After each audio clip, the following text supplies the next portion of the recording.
Fáilte, Chairde Gael. Welcome to episode 52 of the Rebel Matters podcast.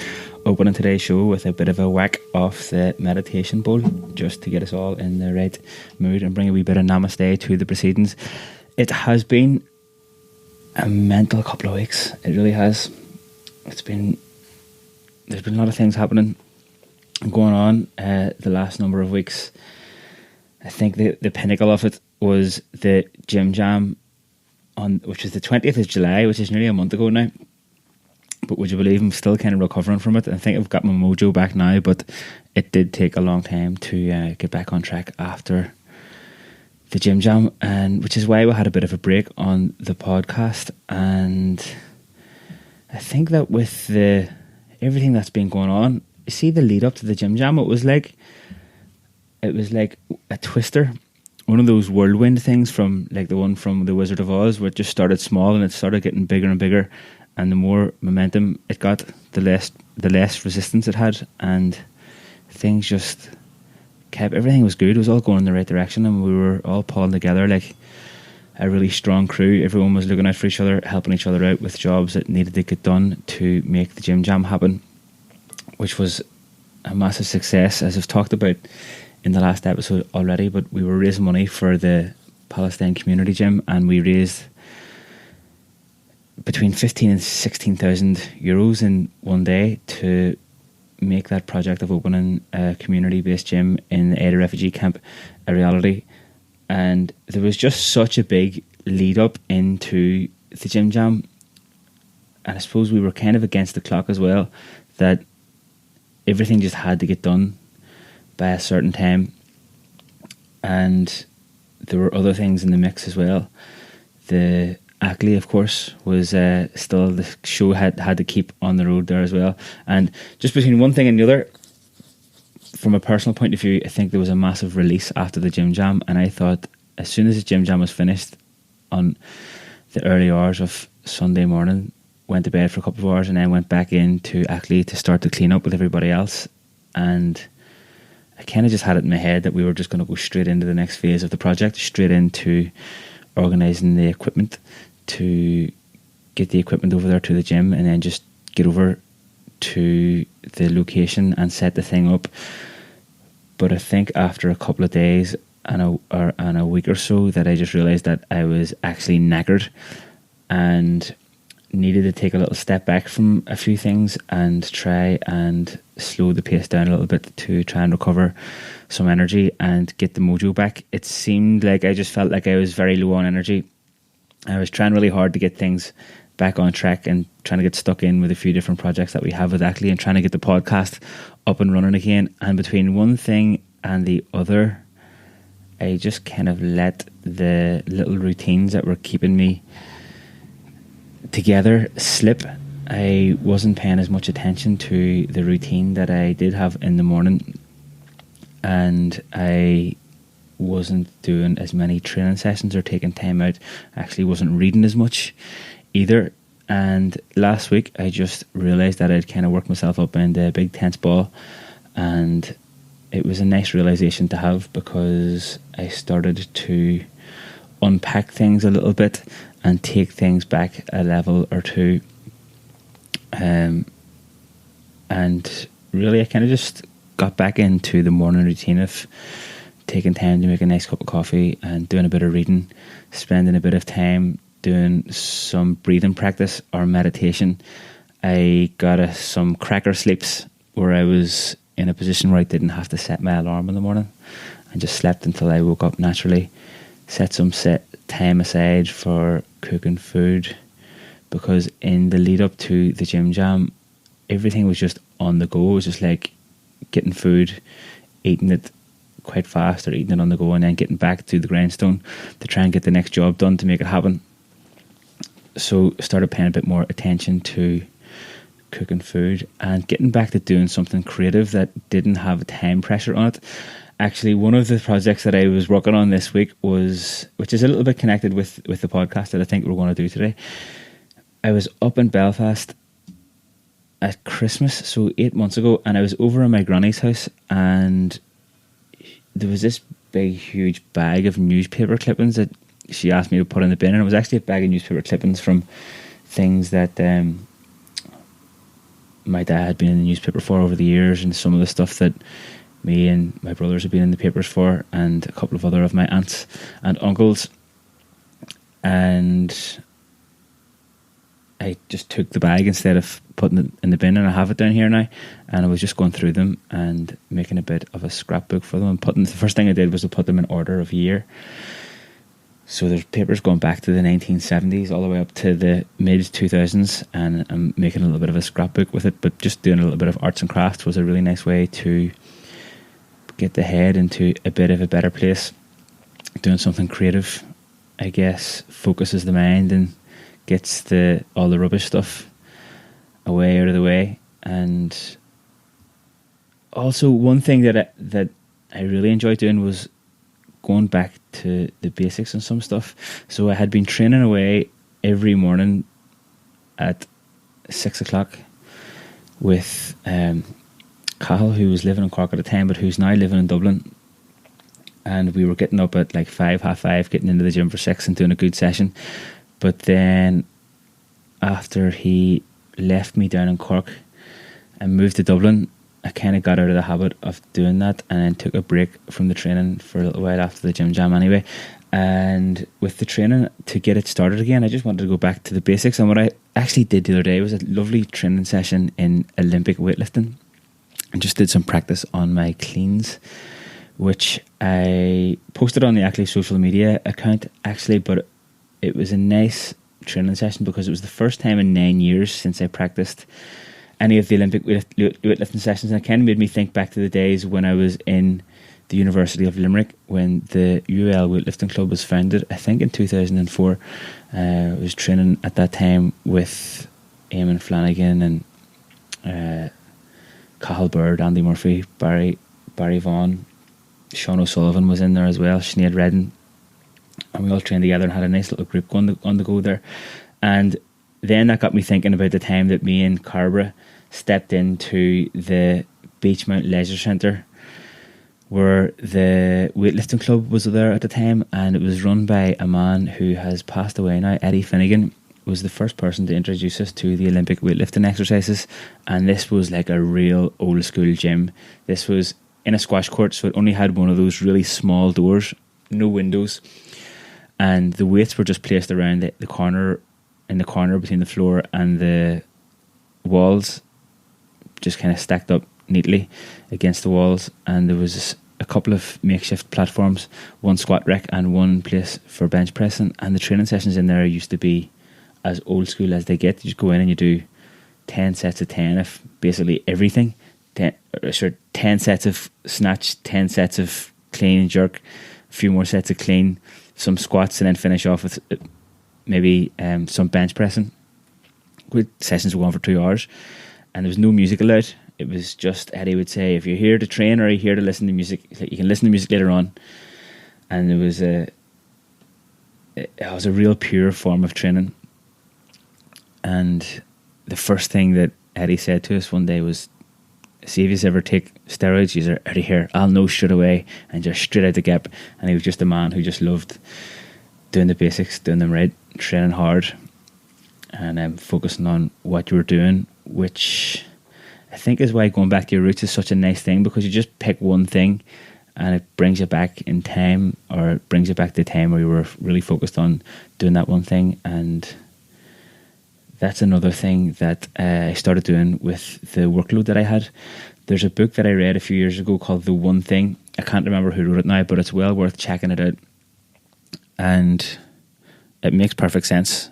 And when you think about it, it probably doesn't even need a book, but to explain it. But the idea of the book is that we can only do one thing at a time, and it's in the book, which is really probably a lot of the value that's in the book, is just strategies of being able to pick that one thing, pick the one thing that you want to be working on at this moment in time, and then being able to put the other things aside or out of your head for a while and focusing just on that one thing. The book is actually called The One Thing as well, and I have a whiteboard that I've been using for planning out the podcast episodes and stuff like that, and I just rubbed out a wee space on it and put a box into it, and the title on the box is The One Thing. and rud of wine, and that's the one thing that I wanted to be working on for the day, and I just rub it out at the start of the day and put the one thing into it. And the one thing that I have today in that box is episode 52 of the Rebel Matters podcast. And this is also a kind of creative thing that gives me the space to put the other stuff aside for a while. There are a lot of things going on at ACLAÍ. Actually, as it happens, ACLAÍ is 6 years open this week. On tomorrow, actually, on the 17th of August, we'll be 6 years in business. And we have a couple of events this weekend to kind of celebrate that, or just to mark the occasion. Tonight we're doing our very first storytelling night in the social space at ACLAÍ, where people can bring a story along or read a story from a book, or have it in their head, or sing a song, or just come down and listen to some tall tales or folk tales or myths from anywhere around the world. And I have a couple of lovely books that I've been reading through and picking stories out of, and one or two stories that I've got lined up for tonight, and it should be a bit of crack. I think that it really ties in with what we do at ACLAÍ, because it just is another form of bringing people together to share in a nice experience. And the folklore stories that we have in Ireland are so rich and also entertaining that I think it's going to be a good night. And then tomorrow we've got the long table lunch, the Lone Moor, which has been on the go for the last number of years. 4 years, I think, we've had the Lone Moor on the go now, and that's just another thing that brings people together. What happens at the Lone Moor events is we have a long table. I think the table is about 40 foot long. We have loads of seats, and people can bring food along to share. People just cook food, bring it along, and we share it, and we have good tunes, good crack, and people bring their friends, family members, kids, pets along, and we just sit there and share that experience together for a few hours. Which actually, every time we do it, I just ask myself, why do people not do this more often? Because it doesn't really cost any money. All you need is a space and some people to cook food and bring it along, and it's such a nice thing, because it's a social get together. People are sharing food together, people are interacting with each other, having a laugh, having a blowout, talking about stuff. And then sometimes the Lone Moor just carries on, and people go out for a couple of drinks afterwards, which is also a really nice thing. So actually, if you're listening to this today, on the day that it's coming out, which is Friday the 16th of August, you might still have time to come along to the storytelling, but you'll definitely have time to come and drop into the Lone Moor. It's a free event, everybody's welcome. It's not connected with anything to do with being a member or doing personal training at ACLAÍ.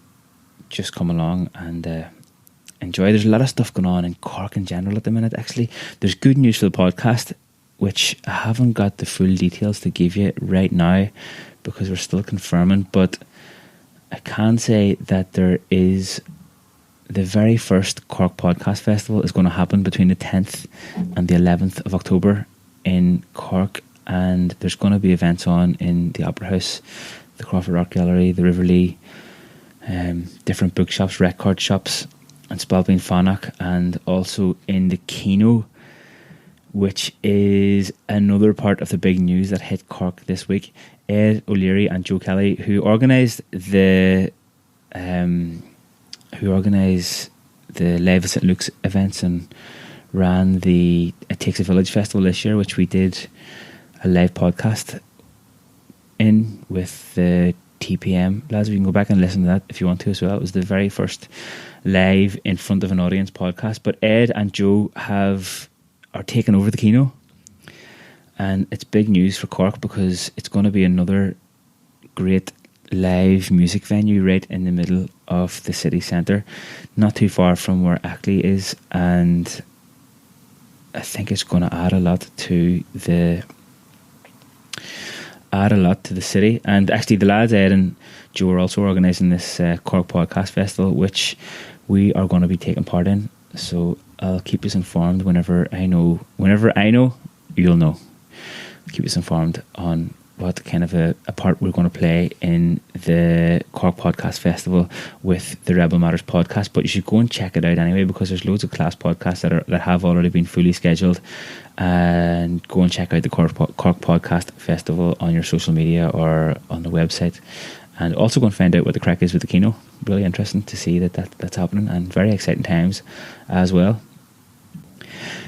Anyway, as I mentioned last week, I am working on a series of a folklore series for the Rebel Matters podcast, and I've been in touch with quite a few absolute legends who are willing to spend a bit of time with me and talk about folklore and mythology.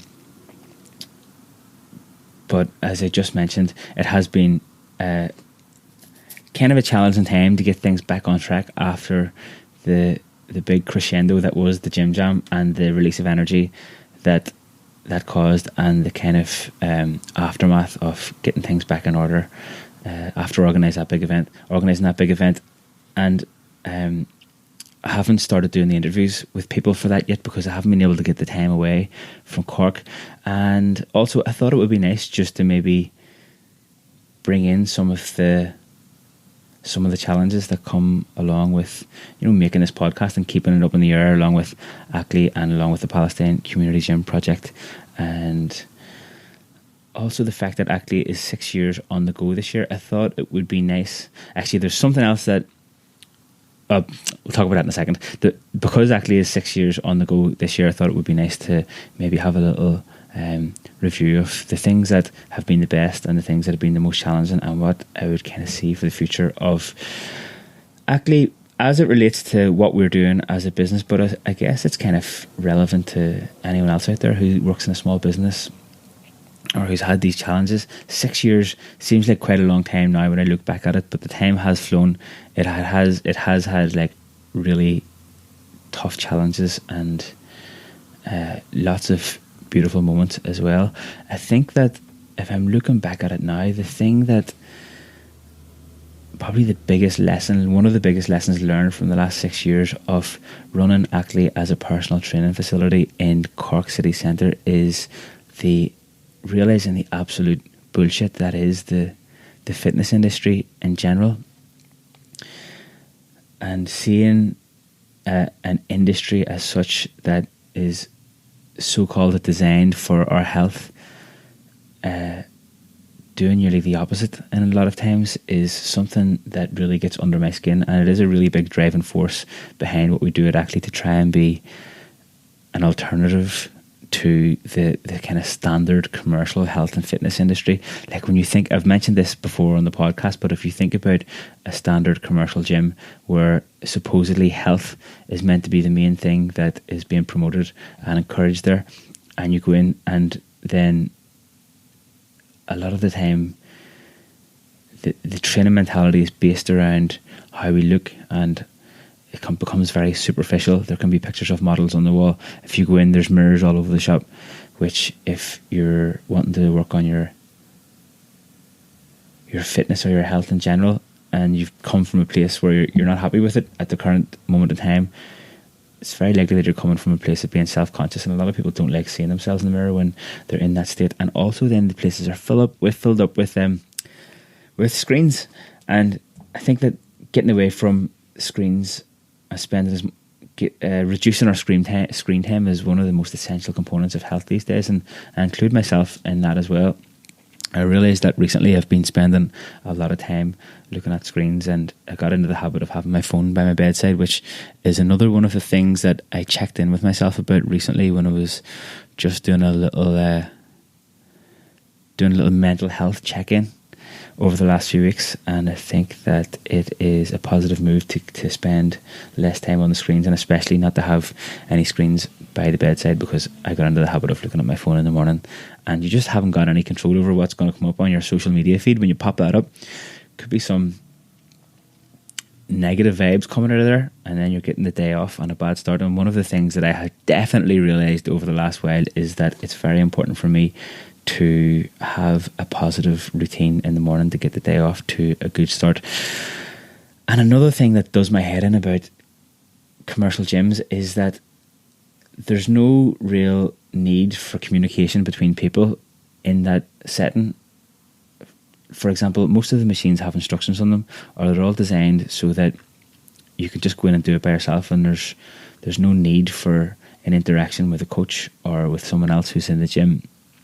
A lot of people wear headphones when they go to the gym, which is fine if you want to go in there and zone out. But for me, a connection between people is also an essential component of health, as well as the other thing, as well as food and having a space for doing something creative. Connections between people is a very important thing. It's something that we place a lot of emphasis on in ACLAÍ, but it's not something that is emphasised at all in the kind of standard health and fitness industry. It's all about just being on your lonesome in there with your headphones on, doing some exercises that you think are going to look good for Instagram, and I think that's quite a negative thing all in all. And another thing that does my head in about the nonsense of the health and fitness industry is how everything is put into little pigeonholes, and that we're commodified as consumers for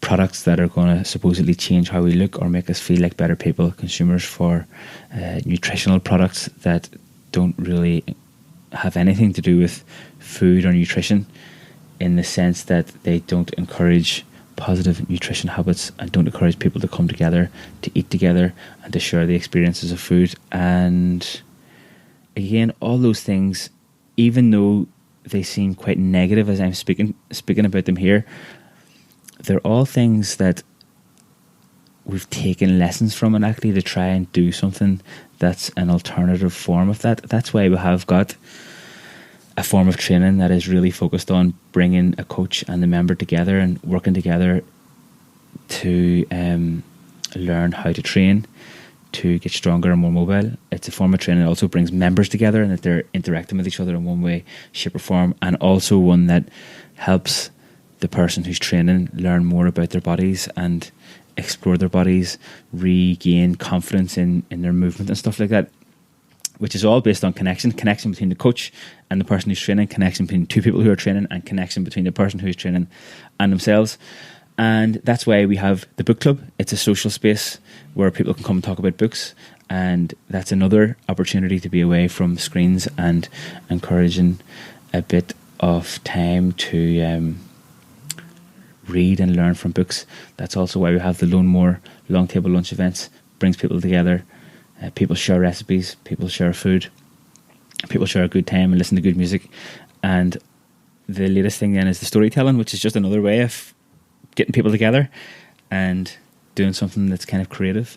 Also a good brain exercise to try and learn a story, which is what I'm going to do as soon as this podcast is finished. I'm going to go and read a few stories from the books that I've been reading.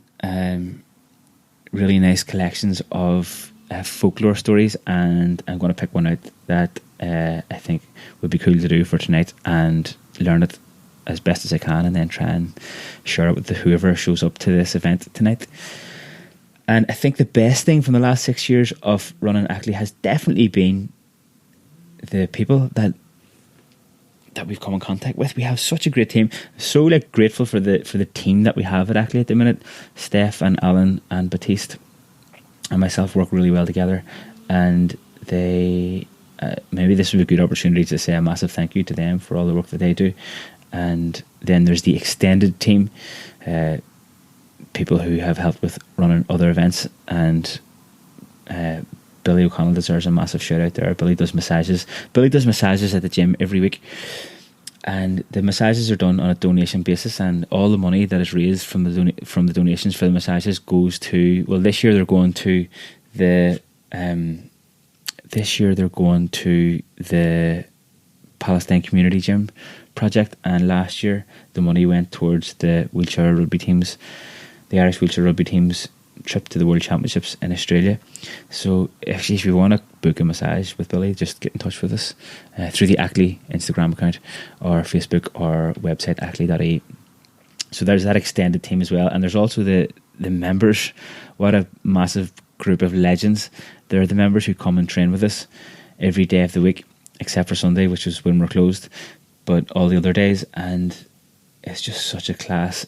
It's just a class and rewarding experience to have members coming in, training with us and enjoying what we're doing and enjoying their time with us. And then to see the members getting together outside of the training setting and organising hikes and coming on board to help us organise events like the book club and all those other things is a very beautiful thing to see. We actually have a WhatsApp group set up, so if anybody is in Cork who wants to be a part of that WhatsApp group, you don't have to be a member of ACLAÍ to be in there. It's just a WhatsApp group that we set up for people who want to, like, who are interested in getting together and going for hikes or going to the beach and stuff like that together, and you can drop into it and drop out of it as much or as little as you want to.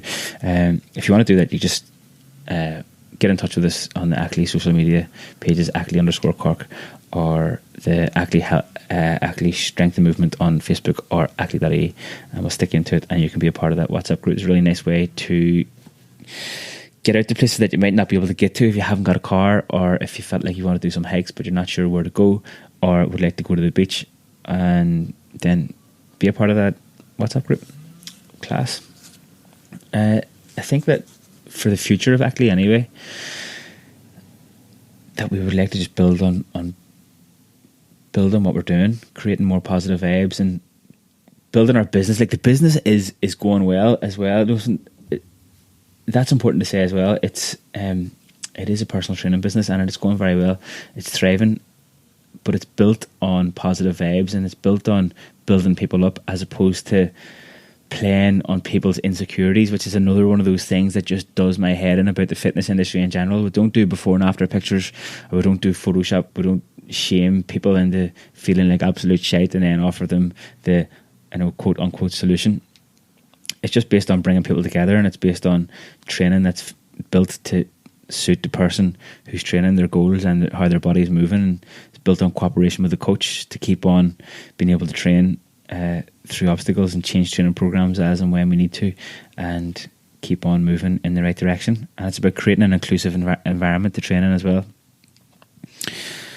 for everyone who trains there, for young people, older people, people who have additional needs when it comes to getting from A to B, people who are using wheelchairs, or people who just need a little bit of extra help to get the job done. It's about creating a kind of an inclusive and an equal environment for everyone to participate in together, which creates a very nice atmosphere, I have to say, when you see it. If you've ever seen one of our training sessions in full flow, where there's that mix of abilities when it comes to movement taking part in the training session, it's really a lovely thing to see.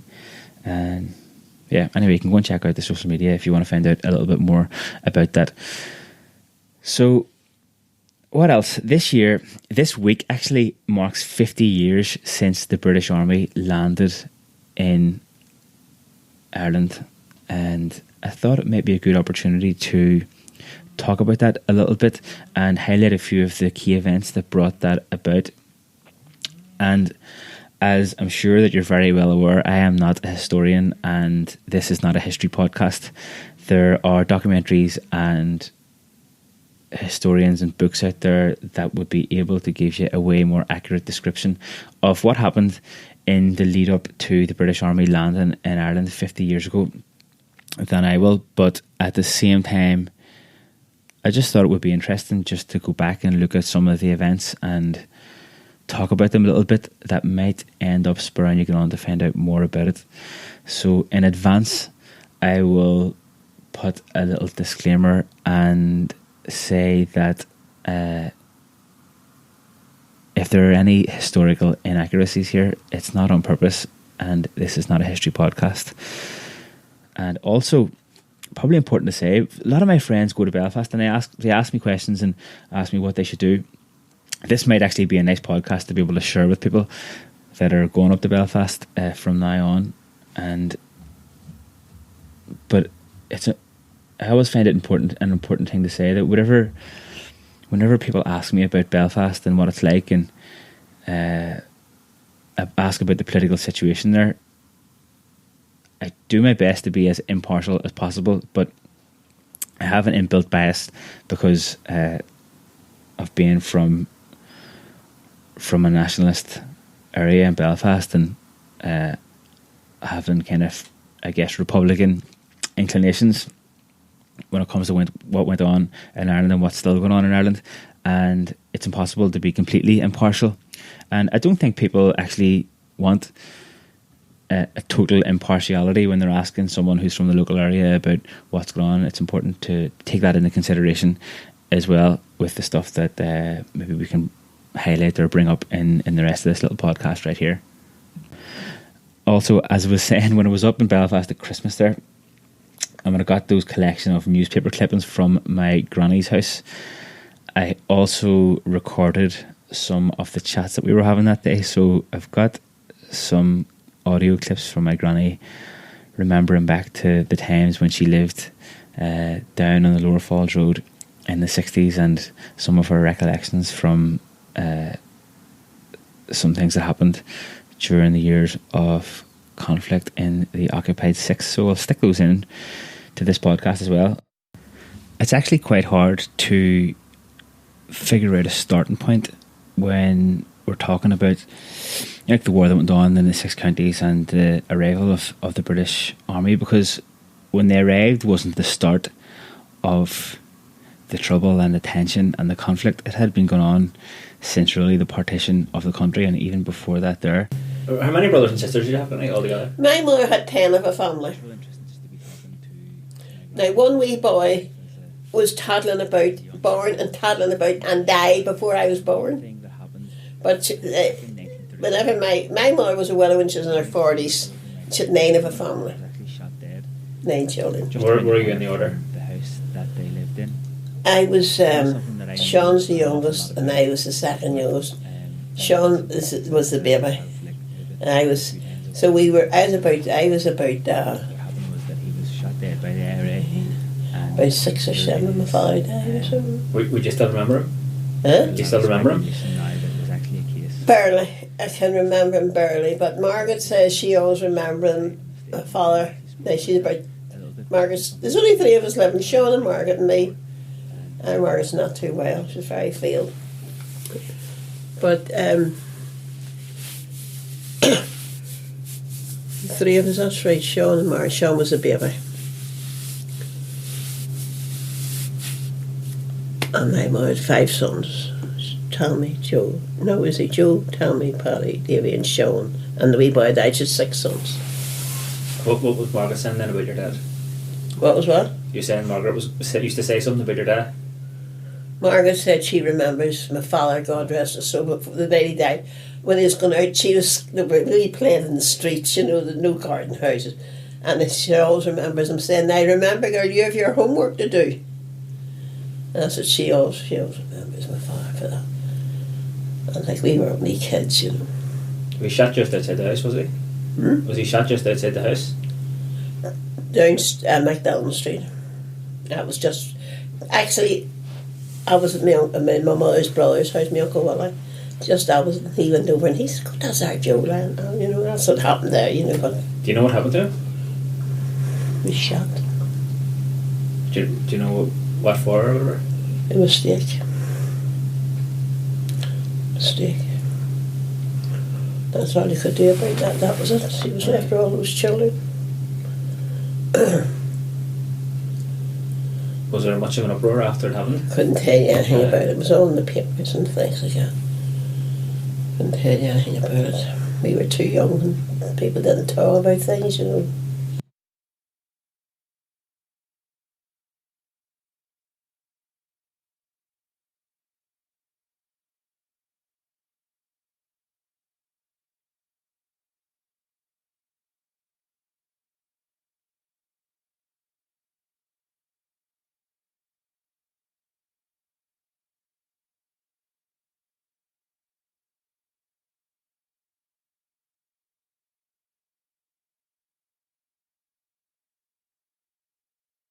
How long did you work in that Mayfair place for? When I was young, I worked in there when I started work. I worked in it for a few years. Worked in it, left, and then went back again. Worked in it for a few years. What age were you when you started? Oh, we all were working from we were 14, 15. I left school. The teacher had me down for to go in for all the exams. I shall have to catch me. I'll be away. I think that happened in You left school at terms, and my birthday was in June. Now we all stopped at the end of June for our 6 weeks holidays. You know, schools were closed, and went back opened again when I should have been going to the exams. I was working. after the burning up. Because I left school, that was the end of the term, June, and then the next thing would have been August and September or something like that. I think so when it's in those days. Was it hard work? Called Mayfair. Well, I was sitting with a sewing machine, making clothes, we made underwear. And, What did you do with the money then? Did you have to give it to your mum? oh, you give your mother you give your mother your money, and she give you a couple of shillings out of it or things like that, you know.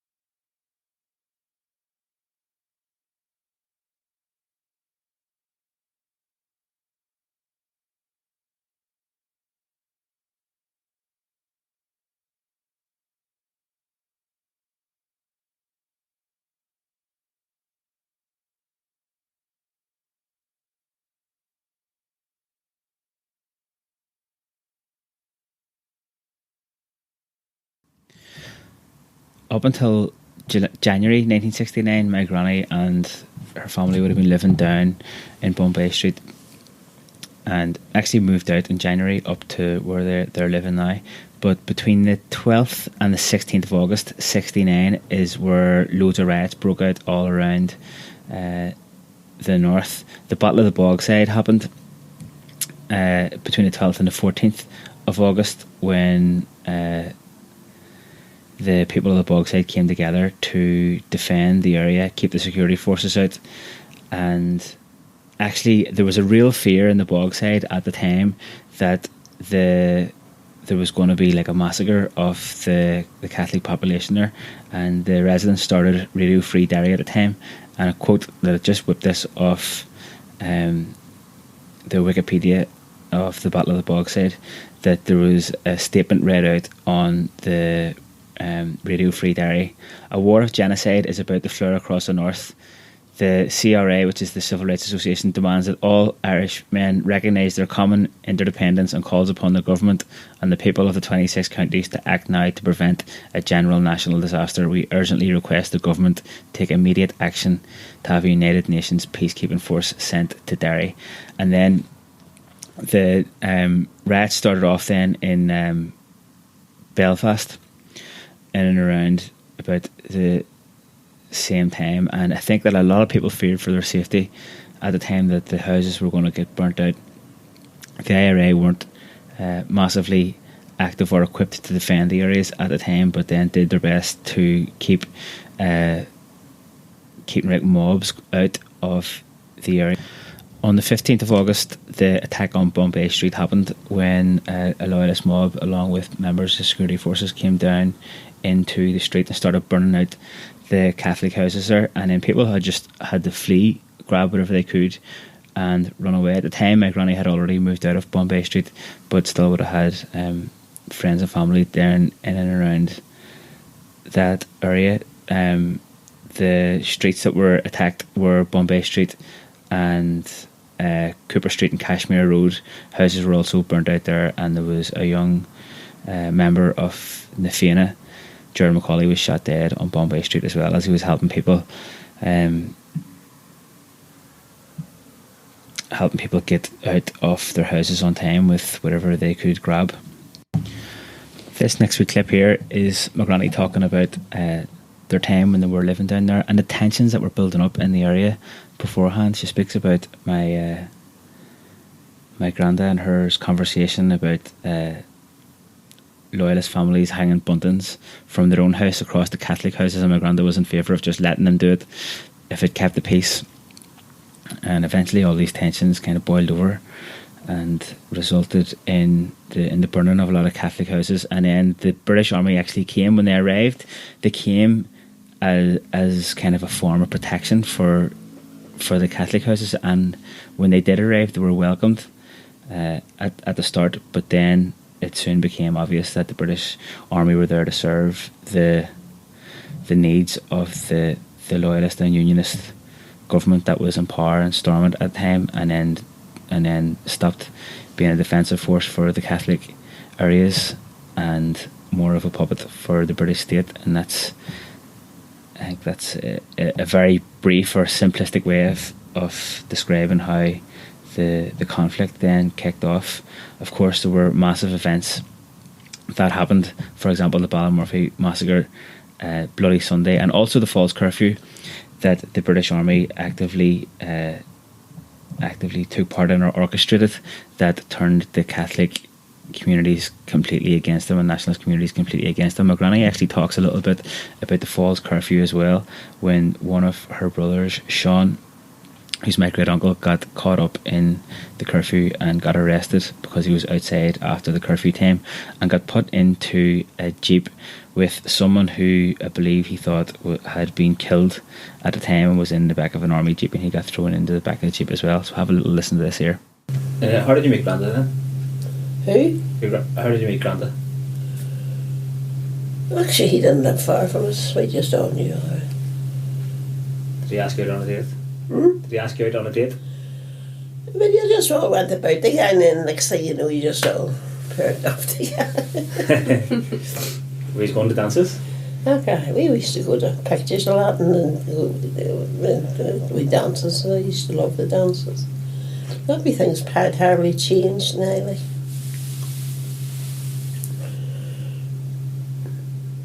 And was Granda, did he have any brothers and sisters?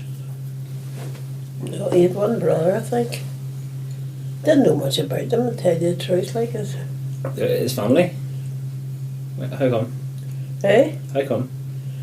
How come what? That you didn't know much about the family? I didn't know. You see, I think he was adopted. Was he?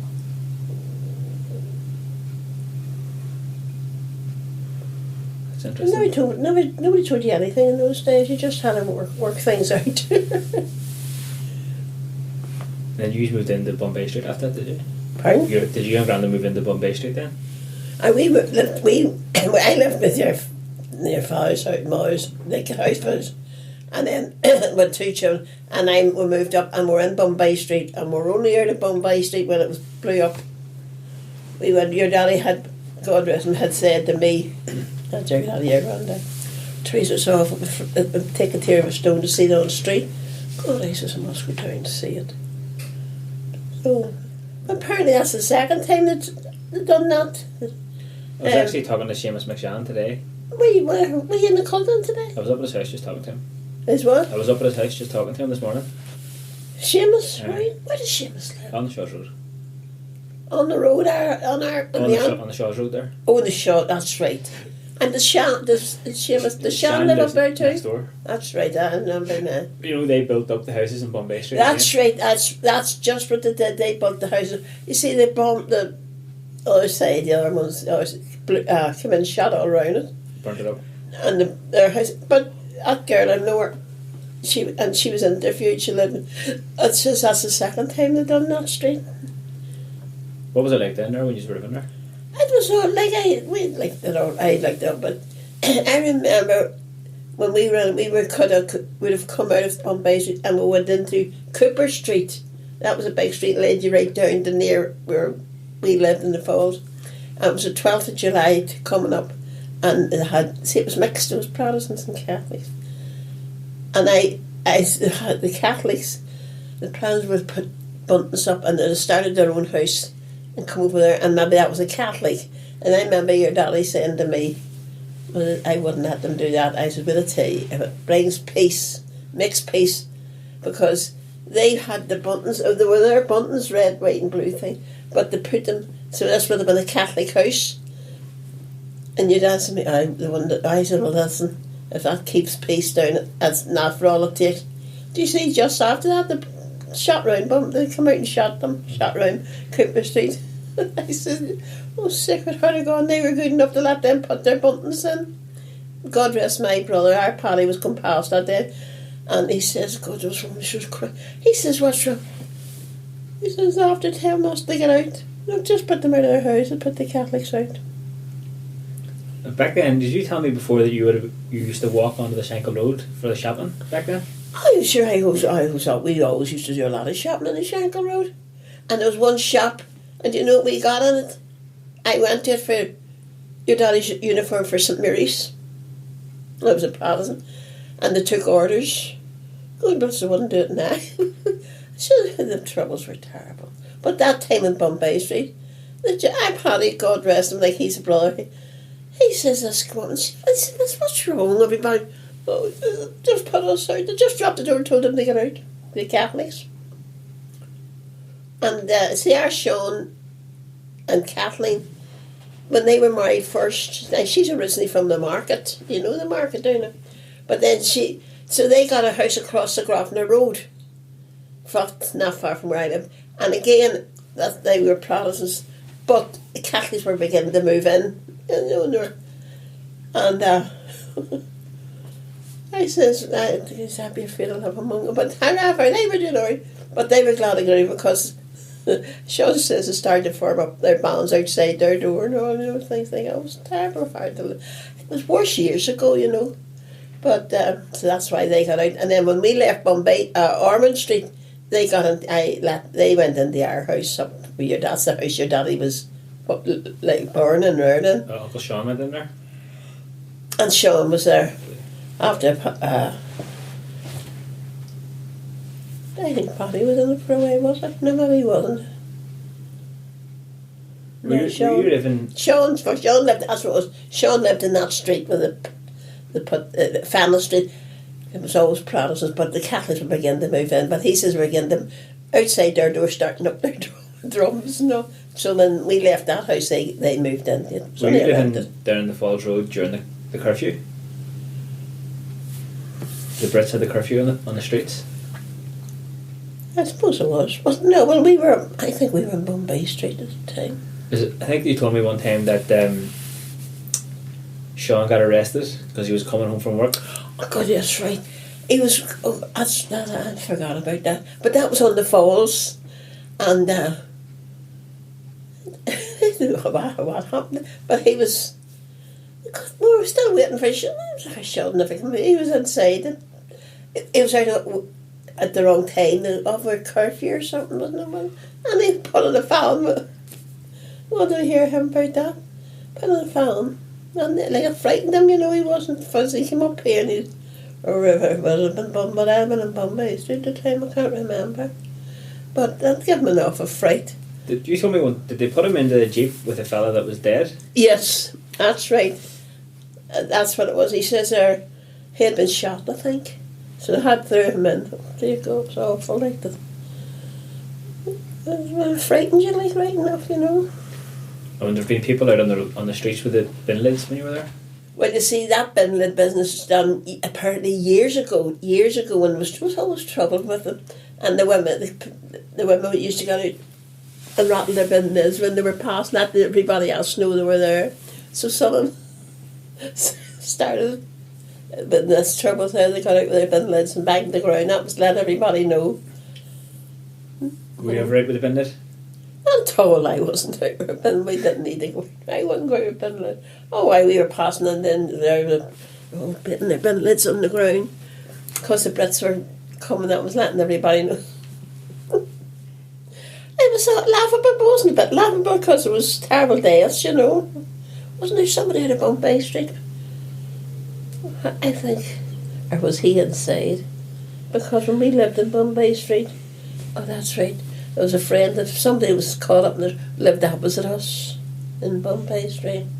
Well, it was Tom Williams was hanged in prison. Oh, that's he lived on Bombay Street. We were at school at that time. We were kids at school, but he was hanged. 1948. That was something. Well, no, it must have been before that, because we were only kids in school. And we went to, I remember, we didn't even live far from the school, you know, and we were down to school, and there was a big woman, tough, you know, there was always people, John, you don't go to school today, nobody getting into school. Well, lads went to school because Tom Williams was getting hanged. And I come up home, said, no, lads into school. You know, he was only a young lad, he was hanged. There never was as much peace as what there is now, but people were tortured, you know. And listening to my mother talking about the times they had, you know. What was you saying? That was awful, like. It was, lads went to school, and he was hanged. And we come up troubles and no money or anything. There we go, Acharja Gael. I think we're going to leave it there for this week for the main part of the podcast. I hope you enjoyed that, and I hope it'll give you a bit more of an insight into the kind of stuff that was happening back in the late 60s. I certainly enjoyed sitting down and having the wee chats with my granny and being able to share them with you. And I'm hoping that now next week I'm going to be able to get stuck into this folklore series for the podcast, and I'm actually going to go after we're finished here and learn a couple of stories, as I was saying, for our storytelling night tonight.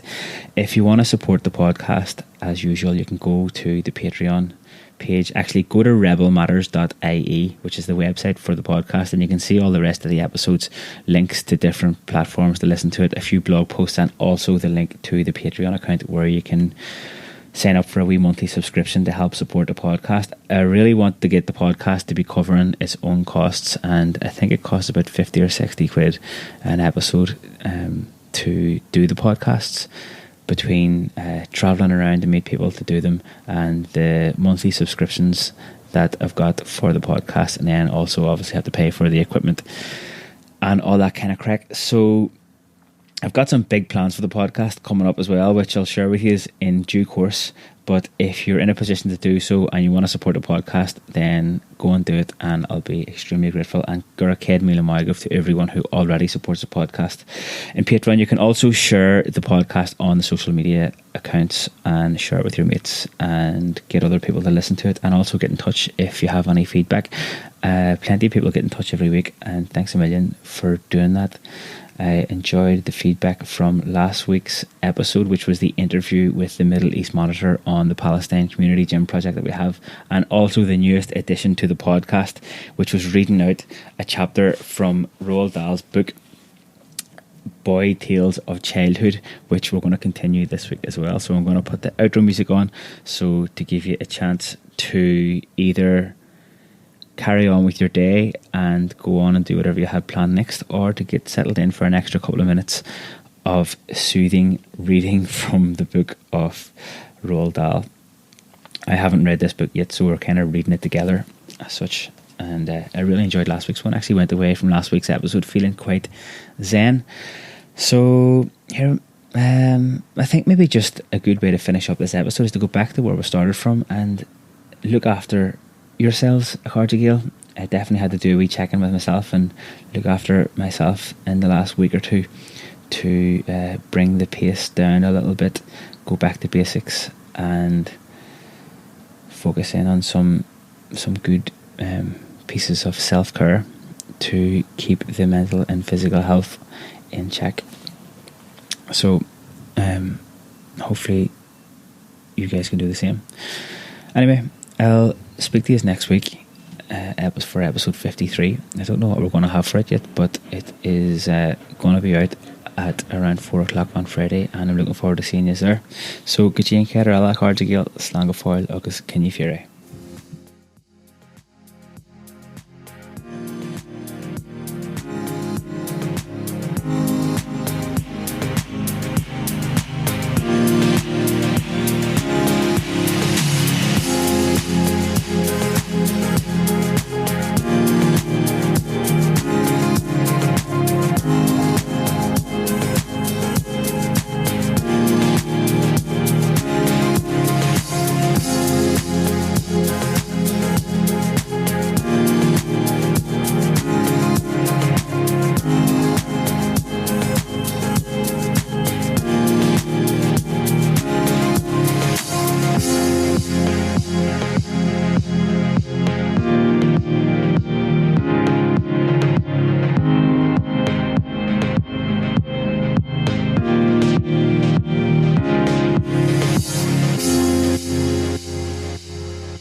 This is chapter 2 of Roald Dahl's book, Boy Tales of Childhood. The chapter is called Kindergarten, 1922 to 1923, age 6 to 7.